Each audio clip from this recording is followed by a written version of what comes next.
antoi käskyn, että koko valtakunta oli pantava verolle. Tämä verollepano oli ensimmäinen ja tapahtui Kviriniuksen ollessa Syyrian maaherrana. Kaikki menivät kirjoittautumaan veroluetteloon, kukin omaan kaupunkiinsa. Niin Joosefkin lähti Galileasta Daavidin kaupunkiin Betlehemiin, koska hän oli Daavidin huonetta ja sukua, verollepanoa varten kihlattunsa Marian kanssa, joka oli raskaana. Voi kun täällä on kylmä. On, ja paljon kansaa. On, todella. Verollepanoa varten on paljon kansaa. Mutta tiedätkö sä, mistä me löydetään ensi yöksi meille majapaikka? Kaikki majapaikat on tähän mennessä ollut Hei, kiinni, mutta se yksi oli. yhdessä on Mennäänpä kysymään.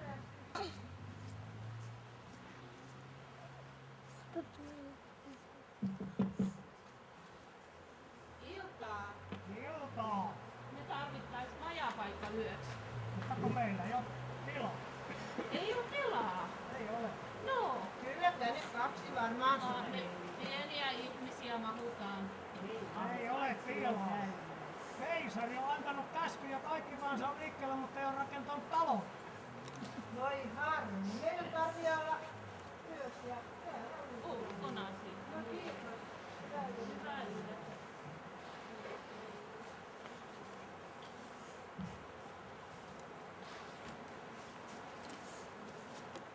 Voi Joosef, minua niin väsyttää.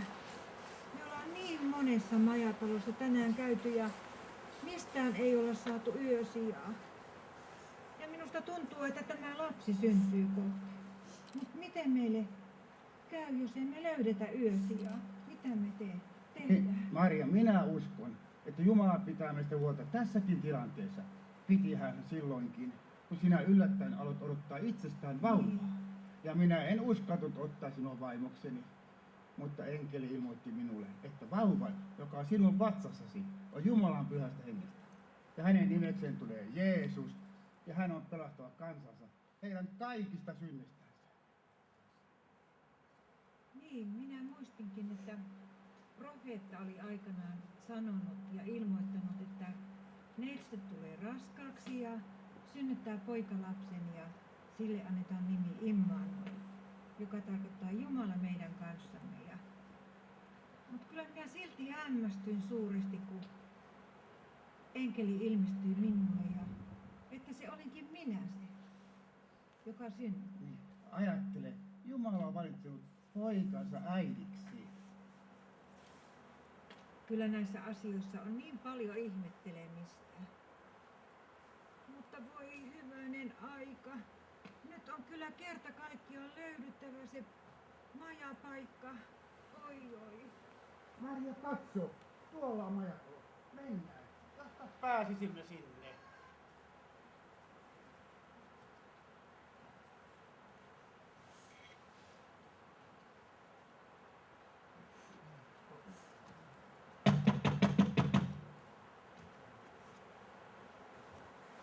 Iltaa.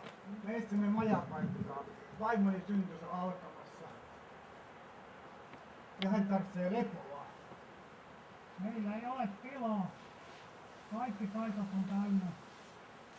Koko kaupungissa majatalot on täynnä. Me olemme olleet jo monessa paikassa. Mistään ei ole meille löytynyt tilaa. Voi hyvänen aika, ethän sinä tuossa kunnossa enää voi mihinkään mennä. Taivas allehan se syntyy. Mitä me nyt teemme? Meillä ei ole tilaa, meillä on kaikki paikat täynnä porstuaa myöten. Mutta nyt minä muistin, onhan meillä tuo talli ja siellä on pehmoiset silput ja kaikki, jos nyt kelpaa teille. Niin Eihän kukaan voi tallissa synnyttää. Kiitos, talli käy oikein hyvin meille. tän Kyllä, oikein hyvin, kiitos. mä ohjaan sen. Kiitos isäntä ja emäntä. Jumala palkitkoon teidän vaimo.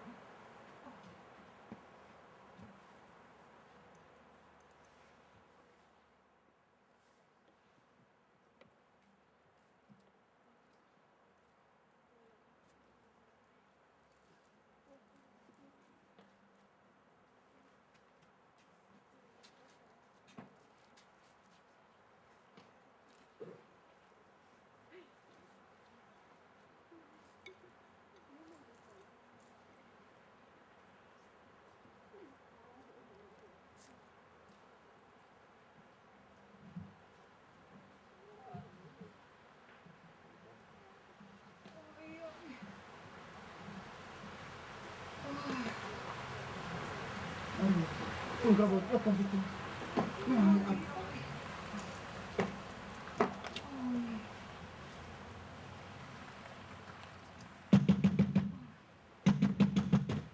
Kuka siellä nyt koputtaa? Ei meillä ole enää majapaikkaa. Kyllä sillä joku hätä on, kun tollanen Vaimon synnytys käynnistyy, tulkaa auttamaan.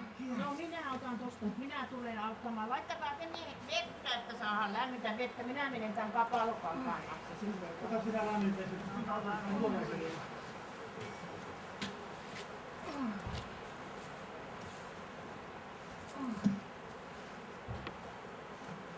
Nyt aletaan homma. Tässä on aika. Tää on lämmintä. Kyllä tämä tästä. Kiitos. Nyt muuta kuin aletaan homma. Näytä, mitenhän siellä käy. Onko teillä vaimonne ollut ennen synnytys? Kyllä on. No vaimoni on pätevä. Niin, nyt Ihan Oh. hermostuttaa istua ihan tässä. Oi, vielä muutama ponnistus, niin kohta se on aivan. Vielä kun jaksaa. Pian. oi.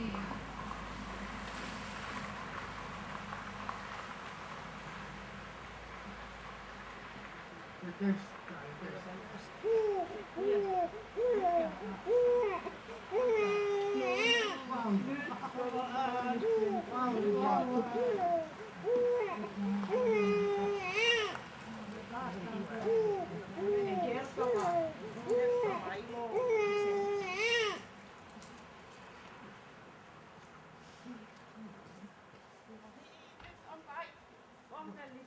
Kiitoksia emäntä, kiitos. Poika syntyi, kuinka sinä voi Maria voit? Poika syntyi. Oi ihana. Onnea. Kiitoksia isäntä. Kyllä on kaunis rakas poika.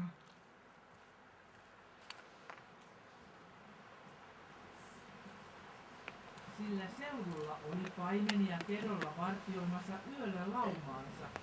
Yhtäkkiä heidän edessään seisoi Herran enkeli, ja Herran kirkkaus loisti heidän ympärillään. He peljästyivät suuresti.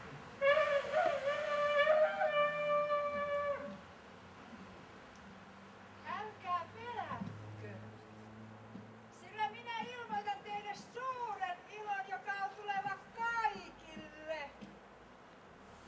Teille on tänään syntynyt vapahtaja, joka on Kristus, Herra. Lähtekää, rietäkää tekin Betlehemin katsomaan tätä vastasyntynyttä Jeesuslasta. Ja tämä on teille merkkinä. Te löydätte lapsen kapaloituna tallin seinässä lepäämässä. Kunnia Jumalalle korkeuksissa ja maan päällä rauha ihmisten kesken, joita kohtaan hänellä on hyvä tahto.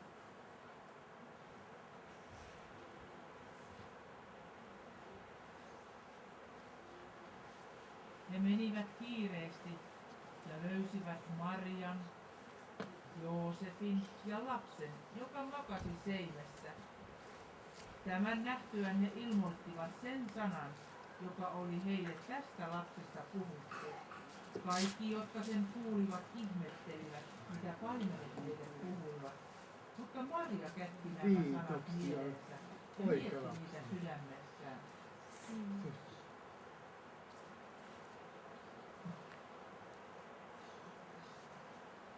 Saamme lampaankin.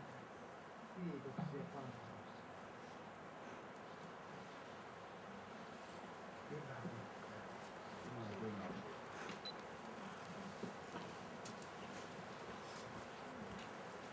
Hei, kato paimenia! Hei, tulkaa tänne. Mistä te tuutte? Me tullaan Betlehemistä. Enkelit ilmoitti meille vastasyntyneestä lapsesta ja kehotti menemään katsomaan häntä talliin. Miten te löysitte sinne? Sinne johti tähti. Tähti? Hei, se oli se kirkas tähti, Niin, mitä me se nähtiin. Se on oli pitkin sitä. iltaa tuolla välkkynyt. Menkää tekin sinne kumartamaan lasta. No varmasti mennään. Me mennään katsomaan lampaita. Okei, nyt kyllä mennään. Kun Jeesus oli syntynyt Juudean Betlehemissä, kuningas Herodeksen aikana, Jerusalemin tuli idästä tietäjiä. Siitä tämä Joo, on. paimenet sanoi. Kiitos. Minun Herrani ja minun Jumalani. Oi, kun se oli ihana. Oi, ei mennään sinne paikalle.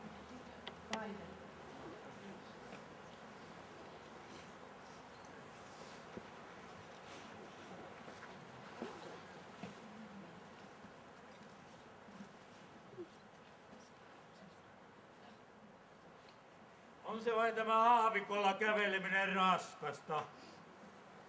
Jalat hikoavat ja kengät ovat täynnä kiviä. Kamelikin on aivan kuihtumaisella. Tulehan joesta juomaan. Huomaseni, siitä juo. Onpa mukava vilvoitella itsekin jalkoja pitkän aavikkokävelyn jälkeen. Kyllä, siinä saakin parvasmehut kyytiä kyllä. Nyt. Odotapas, kun minä hätistelen. Sinä kun työnnät jalkasi veteen, niin kalat kuolevat ainakin 5 metrin säteellä. No niin, älä juo Jordania Joo, älähän juo koko Jordania kuivaksi. On se vain ihmeellinen asia, mitä se tähti taivas voi kaikkia meille kertoa. Missähän se on se tähti? Kyllä täytyy vähän kiikaroida. No niin. Ajattelepas tonne päin. Tonne. Eikö se ole tuolla päin? Vaikea nyt sanoa, kun vähän pelkäs. Niinpä. Niinpä. Näytäpä sitä karttaa, katsotaan vähän. Ollaanko me edes oikealla jäljellä? Kyllä se täällä päin jossain pitäisi olla. Lähellä ollaan kyllä. On lähellä. Tänne koe. No niin, jatketaan matkaa. Arvoisa kuningas, pitäisiköhän meidän lähteä sisälle jo, kun täällä on näin pimeätäkin. Voit olla vaikka rosvoja. Ja kun sinulla on nuo arvokkaat jalokivet ja kruunukin päässä. Pelkäätkö sinä pimeää? Anna minulle se Ei, miekka, niin minä suojelen Minä sinua. olen sinun henkivartijasi. No, minä rosvot. täytyyhän sitä nyt olla koreena, jos joku sattuisi tulemaan vastaan. Oikeastaan voisi tulla joku kumartamaan minua. Katsokaa! Eikö tuolla ole kuninkaan linna? Ja eikö siellä ole kuningas Herodes itse henkivartijansa kanssa haukkaamassa raitista ilmaa? Josko he tietäisivät kertoa jotain sitä äsken syntyneestä kuninkaasta? Ei sinne, ei me mene sinne. Meidän piti seurata tähteen. Ja me seuraamme vain tähteen. Katso, sulla on miekka. Passaako meidän mennä sinne? On miekka kädessä. Kaikenlaisten pelkureiden kanssa sitä on pitänyt matkaa lähteä. Totta kai me menemme kysymään. Ties vaikka kuningas on jossain huoneessa kultakehdossa jo keinumassa. Mennään sitten. Eikä sinä muualta sitten. Katso kuningas, tuolta tulee rosvoja. Ei näitä tarvitse pelätä, kun tietä pitkin tulevat. Millekäs asialle miehet ovat lähteneet oikein näin kaukomatkalle? Olemme tulleet kumartamaan äsken syntynyttä juutalaisten kuningasta. Tähti taivas ja tutkimuksemme kertoivat, että hän on juuri syntynyt ja hänen pitäisi olla jossain näillä main. Onko teillä jotain tietoa asiasta? Mutta kun meillähän on jo kuningas. Minä palaan tähän aiheeseen vielä tässä, kunhan keskustelen ylipappien ja kirjanoppineiden kanssa. Ne tietää kyllä. Minähän arvasin. Heillä on jotain tietoa. No, Kohta hän sanoo. katsotaan. Mitä siellä on? Katsohan kuningas, mitä tässä kirjakäärössä lukee. Näin on ennustettu. Todellakin täällä sanotaan, että uusi kuningas on syntyvä siellä Juudean Betlehemissä. Se lapsi täytyy löytyä. Kuningas kutsui koolle kaikki kansan ylipapit ja kirjanoppineet ja tiedusteli heitä, mistä Kristuksen oli määrä syntyä. He sanoivat hänelle Juudean Betlehemissä, sillä näin on kirjoitettu profeettain kautta.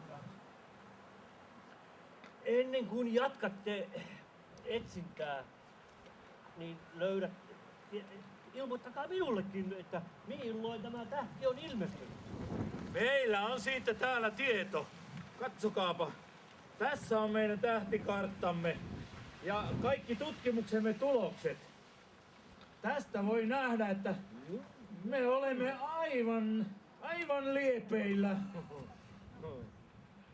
No, etsikää tarkasti ja kyselkää lapsesta kaikki tiedot ja ilmoittakaa myös minulle, että minäkin voisin käydä kumartamassa häntä.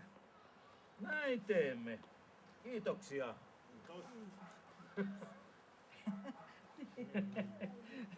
Täydestä meni. Luulevat, että minä sulatan uuden kuninkaan, mutta todellisuudessa uutta kuningasta ei tule.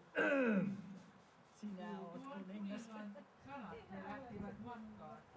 Tähti, jonka he olivat nähneet nousevan, kulki heidän edellään, kunnes tuli sen paikan yläpuolelle, missä lapsi oli, ja pysähtyi siihen. Minä kyllä epäilen ton kuninkaan puheita, mitä hän siitä kuningaslapista oikein sanoi, että nyt ei ole kyllä asiat ihan kohdalla. Niin, sama tunne kyllä minullekin tuli ja minä menin antamaan hänelle tähtikarttammekin ja kaikki tutkimuksemme tulokset. Voi harmi. Huono juttu. No minähän sitä sanon, mutta eipä uskonut. Oltais vaan seurattu tätä. Mutta missä se tähti nyt on? Katsopas tuo. Hei, tuo on se. Mennäänpä sinne. Siellä se on. Siellä. Kuljetaanpa sitä kohti. Ei ole kovin kauan.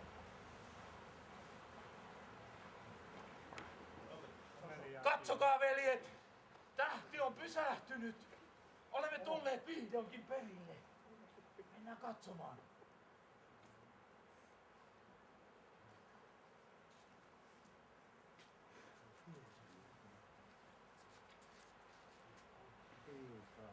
Tässä tämä lapsi nyt on, jota olemme etsineet ja jota tähden perässä seurasimme. Tässä on lahjamme. Kultaa. Kiitoksia, Otto. Kiitoksia. Niin on niin. Kiitoksia lahjasta. Kiitoksia paljon. Kiitoksia kansallisesta lahjasta. Mutta nyt on jo myöhäinen ja teidän pitää päästä lasta nukuttamaan. Me lähdemme paluumatkalle. Siunausta teille kaikille. Turvallista matkaa ja Jumalan siunasta myöskin matkaa. Samoin siunausta teille.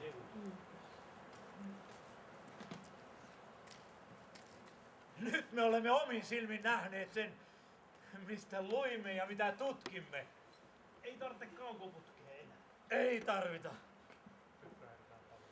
Mutta veljet, Jumala ilmoitti minulle unessa, että sillä kuninkaalla todellakaan ei ollut oikeat aikeet siellä palatsissa. Me emme mene kertomaan hänelle mitään, vaan palaamme kotiin ihan eri reittiä, että hän ei tiedä edes kysyä, missä me olemme olleet. Lähdetään. Ei taatusti ole hyvä. Mikä meillä on? Jauhot pussissa. Maria, aletaan nukkumaan.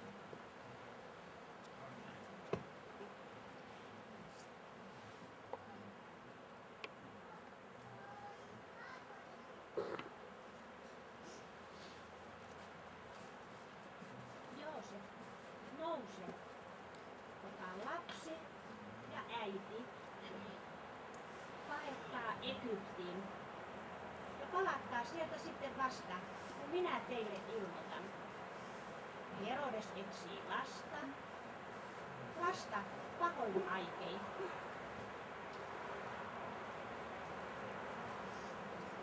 Maria, herää Maria. Mitä nyt on yöllä pimeä ja älä herätä lasta. Maria, Älä herätä lasta. en Enkeli ilmestyi minulle unessa. Käskivät kiireesti lähteä ja kuningas etsii lastamme. Kyllä kiireesti. Meidän pitää nyt lähteä. Otetaan tavarat ja lähdetään. Onneksi on pimeä yö. Kukaan ei näe lähtöämme. Ai, että Jumala näki Näki meidän tilanteen ja nämä toivat meille nämä tietäjät runsain mitoin lahjoja ja niiden avulla me päästään pitkälle ja saadaan ruokaa matkan varrella. Ja kiirehditään. Ja sitten meillä on lammas eväänä, minkä paimenet toi, kun lähdetään.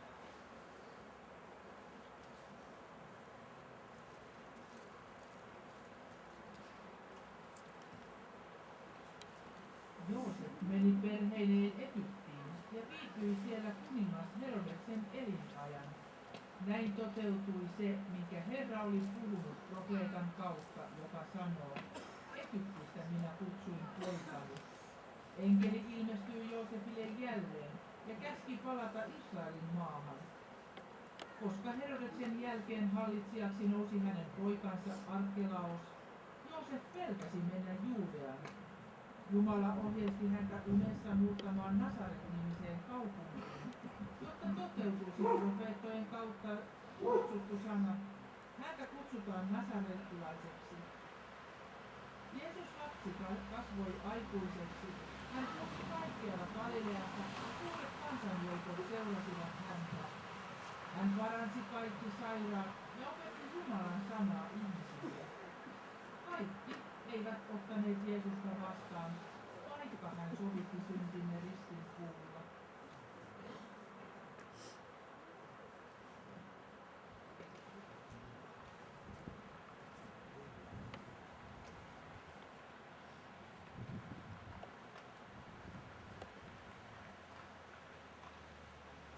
Minun taivaallinen isäni lähetti minut maailmaan valkeudeksi, ettei yksikään, joka on kulkenut tämän maailman pimeydessä, jäisi siihen pimeyteen.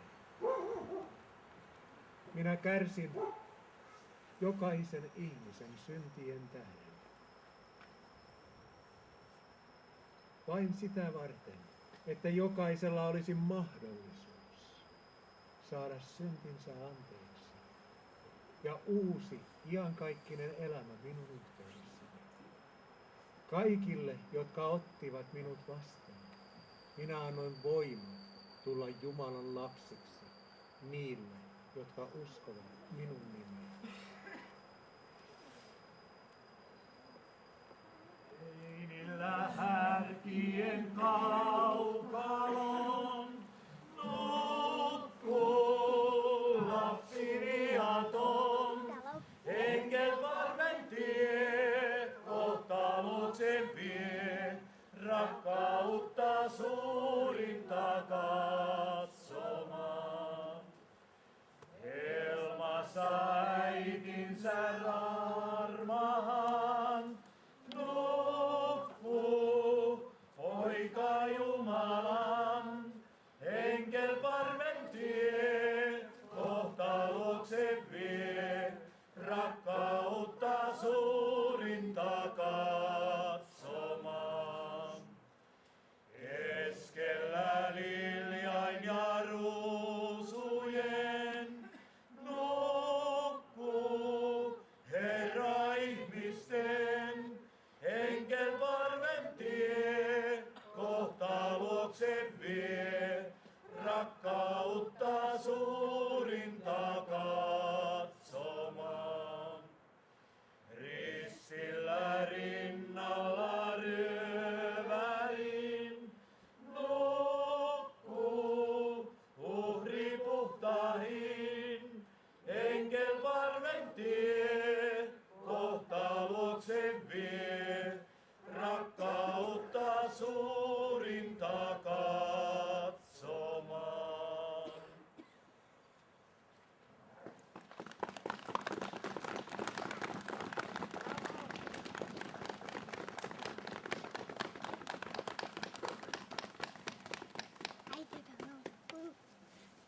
Paljon kiitoksia, teitte hyvin kun tulitte. ilta jatkukoon sitten tuolla kirkon puolella tästä suoraan ja sen jälkeen ohjelmaa myöskin tuolla alapuolella kirkon. Eli oikein hyvää illanjatkoa kaikille. Kiitos.